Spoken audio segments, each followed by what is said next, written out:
Liverpool's hopes of securing one of Europe's brightest attacking talents have hit a major stumbling block. The selling club have made it clear they will not part with their star man easily, slapping a huge price tag on the forward amid growing interest from Anfield and beyond. Let's break this down in today's video, along with all the other Liverpool news from the last 24 hours. There is so much to discuss in today's video, so be sure to like the video and subscribe to the channel for daily Liverpool content.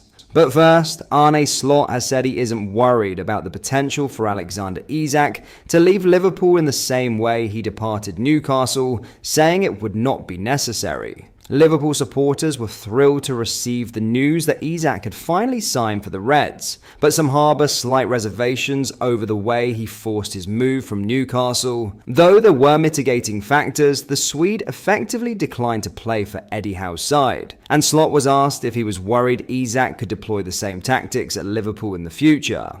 No, not at all. It is not necessary at our club because we also trade players, the Liverpool head coach told media, including the Liverpool Echo. If a player wants to leave and we get the right money for him, then this club has shown for so many years now that we then do sell. At this club, it is not necessary at all to go on strike. I think it will have the opposite effect. The Dutchman went on to give examples of players remaining committed despite wanting a move, naming Harvey Elliott and Tyler Morton as those who kept training to a high level. Slot added, "You can keep on training here and Harvey Elliott gets his transfer to Aston Villa. Tyler Morton gets his transfer to Lyon." There were maybe 8, 9, 10 players in the last window who just conducted themselves in the best possible way, and we are a club that is trading, so maybe write this down for every agent that has a player here. It is not necessary. If the right price is paid by the right club for the right player, then this club has shown we always do sell because we need this to get our players in. That is different. That is a very positive thing at this club.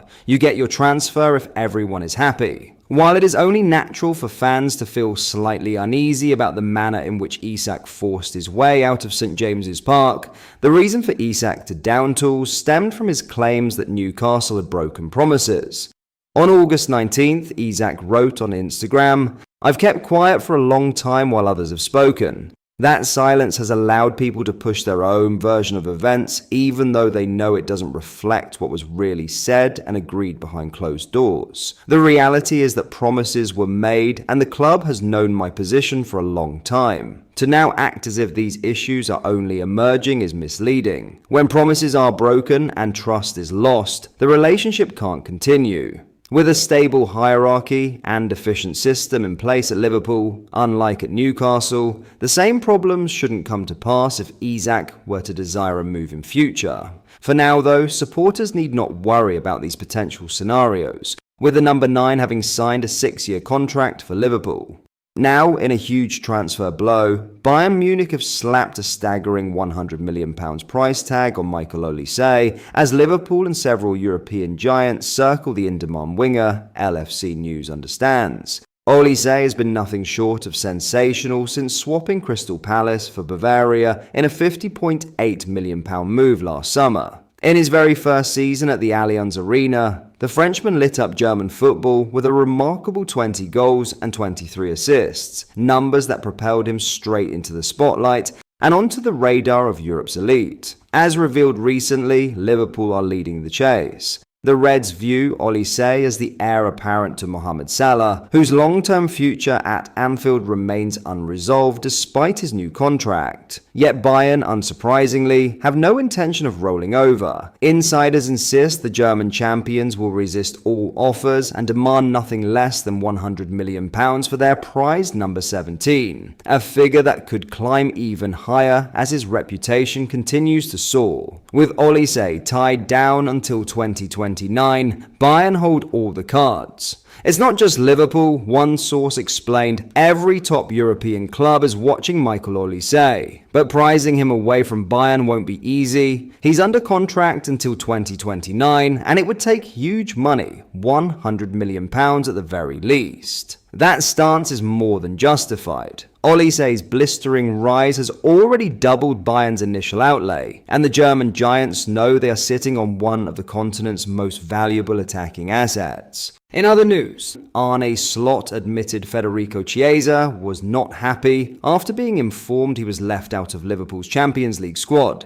The Italian forward, 27, has made a bright start to the season, scoring the winner in the Reds' opening day 4-2 victory over Bournemouth last month. While he's appeared in each of the first 3 Premier League games of the season, he won't be representing the league champions in Europe due to Slot's decision. The Liverpool boss opted to select teenage starlet Rio Ngumoha ahead of Chiesa in his 23-man squad for the competition's league phase. The 17-year-old is not yet eligible to earn a homegrown place or a spot on List B, given he only signed for the Merseyside club last summer from Chelsea. Chiesa likely would have been included in the squad if the club had clinched the deadline day signing of Mark Guehi as Giovanni Leone, who is also not eligible to be registered on Liverpool's list of under-21s players, would have been left out instead. However, with the Dutchman needed an extra body in defence after the move for the Crystal Palace captain fell through, it was Chiesa who fell victim to Slot's verdict. Slot discussed Chiesa's reaction to his omission ahead of their trip to Burnley on Sunday, revealing the forward, who has played 16 Champions League games in his career, was displeased he'll miss out on representing the club in Europe. Of course, that is one of the most difficult things you have to do as a manager, he said. For a player not to play, it is not always easy to tell them, but not to be in the squad is always more difficult. I just explained to him why we made this choice. Of course, he wasn't happy with that. I think he understood my arguments. That is not to say he agreed with them. He didn't tell me, by the way, that he didn't agree with them, but he gave me the answer you want to hear from a player, that he will be there to help the team in the cups and in the league. That's one thing to say, but I think he also showed this because he wasn't selected, but he worked really hard these days to be ready for the upcoming days. That is even more important than what a player tells you. That isn't the first Slot has showered praise on Chiesa's work ethic and determination, as he previously singled him out after his cameo against Bournemouth. I see a totally different Federico now than from large parts of last season, Slot said after the victory over Bournemouth. It is completely normal because he missed out on the whole pre-season and then came into a Premier League rhythm in terms of the amount of games and in terms of intensity. If he is more available, then he has more chances to impact our results or his playing time. But then it is about him staying as fit as he is at the moment. The 27-year-old will have his chance to do his talking on the pitch when the Reds travel to Turf Moor on Sunday for a chance to make it 4 wins out of 4. But that is all for today's video. Thank you for watching. I hope you enjoyed. If you did, please drop a like on the video and subscribe to the channel for daily Liverpool content. We post all the latest Liverpool news every day, so join our fast-growing community so you never miss out. Thank you. I'll see you in the next video.